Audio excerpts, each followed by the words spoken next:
we've gone through fine, right? We've triangulated down to the actual person who will be making a hiring decision about us. Now let's identify what their problems are. Because we can't just go up to a hiring manager, right, and say, "Hi, I just graduated. Can you hire me?" Like, yeah, talk to our internship department, you're inexperienced, obviously, right? You don't want to come across as that. You want to come across as someone who's providing value, like, this is who I am, I know you have this problem, and I'm uniquely qualified to solve it, so let's identify what those problems are. We talked about Alltop last time. For those of you who are new, write this website down. Alltop is a great way to get industry-level news and information because a human being actually goes out to the internet and curates it from the top blogs and news sites. Write that down. You follow your industry on Alltop for a week, you're going to have an intelligent conversation with a potential hiring manager, I guarantee it. I'm just waiting for folks to finish up writing. Okay, alltop.com. You know, the other thing to do is to look for patterns. You know, I like to do this because I believe in memes. Do you guys know what memes are? They're like thought viruses. There was a science that started and failed, which was a study of thought viruses. How thoughts can travel, and they're not really our thoughts. They're someone else's thoughts in our brain. And they try to survive like a gene survives. It's kind of fun. It's kind of cool, you know, kind of quirky. But I think they're real. And so there are memes that happen. You know, there's these waves of jokes or links to, you know, sort of like viral marketing, you know, double rainbow, that kind of stuff.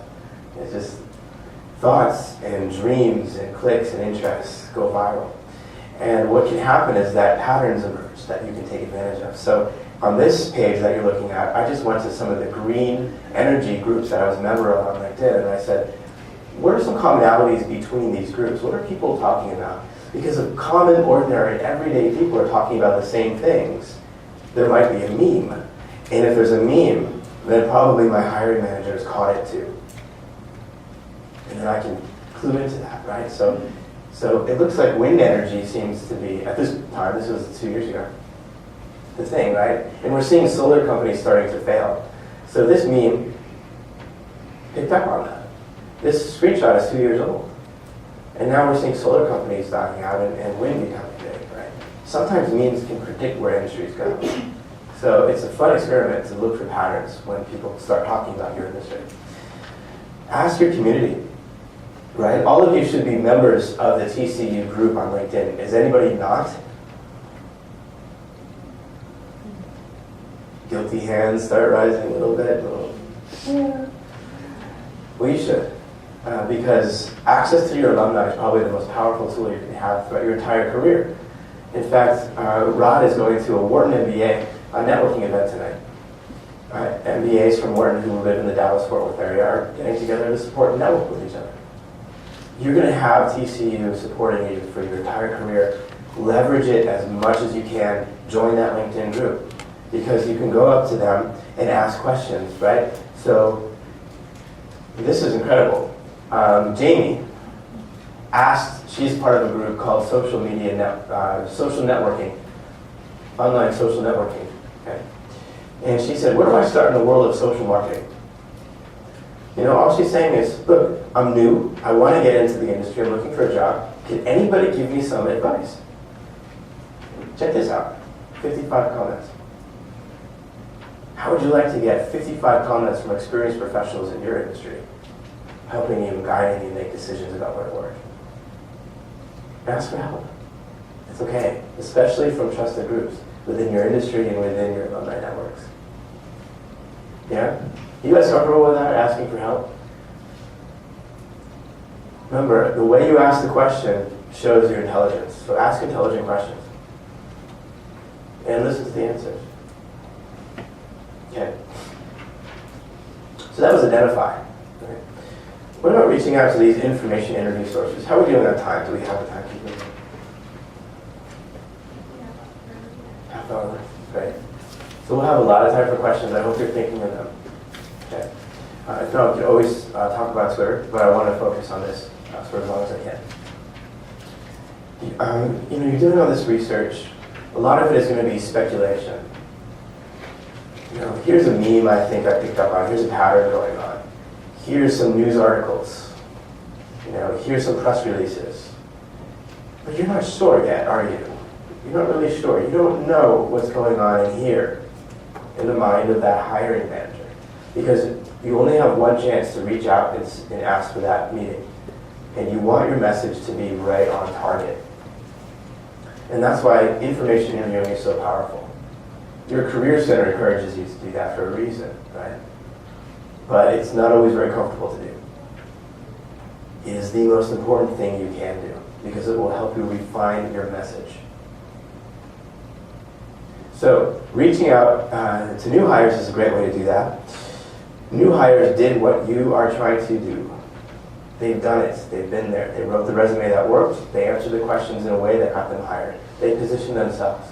They did what you aspired to do. You can talk to new hires in any organization by looking on LinkedIn the right way. Did you know that? All you do is you go to the company page of your target organization. That's why it's good to have a target organization. And you come over here to overview and click on new hires. You can also go down here to see all activity. See that? Where is it? There. See all activity, and you can filter by new hires. And you can start to talk to these guys. You can also filter by ex-employees. Okay? See that? See the filter by area right here? I told you this was a technical class. So here it is, right? Filter by. New hires. How cool is that? Recent departures. Skeletons in the closet. A friend of mine said that this saved his career. It saved his career. He got this great offer to be an executive at a company. So he's all excited, yeah. Right? So he wanted to talk to recent departures. He noticed something. 13 executives left in the last 6 months. So he's like, Right? So he calls one of these guys. And wow, the story he got made him change his mind.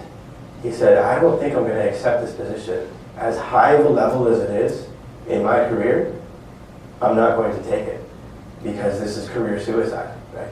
By doing the research, he saved his career. That company, by the way, went out of business 6 months later. That would have been a huge scar on his resume. And he avoided it by asking questions to recent departures. They're not all going to want to talk to you. In fact, I've had in my experience recent departures who said, why do you want to talk to me? I'm done with it. They're so pissed off. And that's a data point too.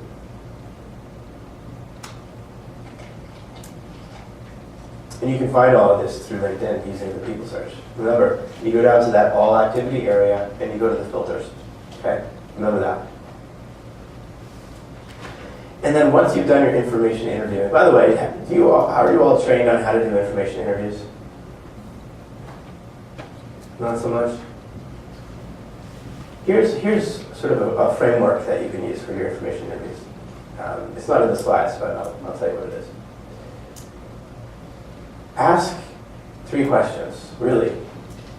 Essentially, what's working well for you? So, how's the business going? How's your career going? Start positive, Start positive. How do you think the future of the company looks? What do you like best about working there? What's going well for you? That's 1. Number 2, halfway through your information interview, ask them what's not working well for them. What are your challenges? What's the corporate culture like? What are some of the things, taboos? Does that make sense? Where are you frustrated? Where are you frustrated? And then, one of the most important questions is, who else should I talk to? Who else can provide me with some insights into this organization? Those are your 3 questions. If you can frame your information interview around those 3 questions, you'll have a lot of data. A lot of data. And then what you do, here's the cool part, this is sort of the ninja stuff. Once you're done with the information interview, you invite them to connect with you on LinkedIn. Now you have a first degree connection inside a Harvard organization. And once you have a first degree connection, everyone else is a second degree connection. Ninja stuff.